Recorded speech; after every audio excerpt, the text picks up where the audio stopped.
ప్రతి దాంట్లో even rice లో షుగర్ ఉంటుంది, పాలల్లో షుగర్, మనం తీసుకునే ప్రతి దాంట్లో షుగర్ లెవెల్స్ ఉంటాయి. షుగర్ లెవెల్స్ ని బట్టి పర్ మంత్ కి మనకు ఇలాంటివి ఎన్ని టిన్నులు వాడాల్సి ఇప్పుడు మామూలుగా ఏంటంటే ఒక 1 month కి 3 టిన్లు వాడాలి.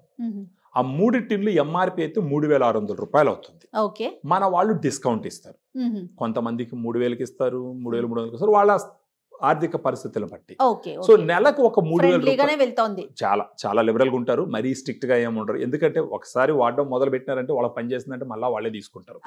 సో ఇక్కడ ఏంటంటే దీన్ని ఒకవేళ ఆలోచించేటప్పుడు 3,000 రూపాయలు నేను ఖర్చు పెడతానన్నా అన్న ఆలోచన వచ్చినప్పుడు వాళ్ళు గుర్తు చేసుకోవాల్సింది ఏంటంటే ఇది ఒక లైఫ్ లాంగ్ ఉండే ఒక డిసార్డర్. ఇది పైపెచ్చు డయాబెటీస్ అన్నది వాళ్ళు కానీ సరిగ్గా కంట్రోల్ చేసుకోకపోతే వాళ్ళ కిడ్నీలు పాడు చేస్తుంది, వాళ్ళ రక్తనాళాలను పాడు చేస్తుంది, వాళ్ళ గుండెను పాడు చేస్తుంది, వాళ్ళ కళ్ళును పాడు చేస్తుంది, వాళ్ళ నరాలను పాడు చేస్తుంది.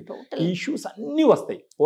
శరీరం మీద పనిచేస్తుంది, దెబ్బేస్తుంది. ఇప్పుడు డయాగ్రాండ్ లాంటి పౌడర్ వాడుకుంటూ పోతే వాళ్ళ గ్లూకోజ్ లెవెల్ కంట్రోల్ అయిందంటే ఆ టాబ్లెట్స్ కి ఖర్చు పెట్టాల్సిన డబ్బులు తగ్గించుకోవచ్చు. అక్కడ పెట్టే డబ్బులు ఇక్కడ పెడతారు. ప్లస్ ఆరోగ్యం ఉంటుంది, ఆ సైడ్ ఎఫెక్ట్స్ ఉండవు, ఆ డోసెస్ పెరగవు, క్వాలిటీ లైఫ్ లీడ్ చేసేదానికి అవకాశం ఉంటుంది, చాలా హెల్తీగా ఉండేదానికి అవకాశాలు మెండుగా ఉంటాయి అన్నమాట. ఓవరాల్గా దీన్ని ఎలా చూడాలంటే ఇది తీసుకొని టాబ్లెట్స్ తీసుకుంటే over a period of time tablets తగ్గించుకునే అవకాశాలు ఉంటాయి. లేదా డయాగ్రామ్ తీసుకోలేదు, ఓన్లీ టాబ్లెట్స్ తీసుకుంటున్నారు, టాబ్లెట్స్ పెంచుకునే అవకాశమే ఉంటుంది. మీరు అన్నట్లుగా ఒక ఫ్రెండ్ లాగా పనిచేస్తుంది. సూపర్ అండి, మంచి ఇన్ఫర్మేషన్ అందించారు. సో డయాబెటీస్ పేషెంట్స్ ఎవరైనా కూడా నిరభ్యంతరంగా ఈ ప్రోడక్ట్ ని వాడుకోవచ్చు.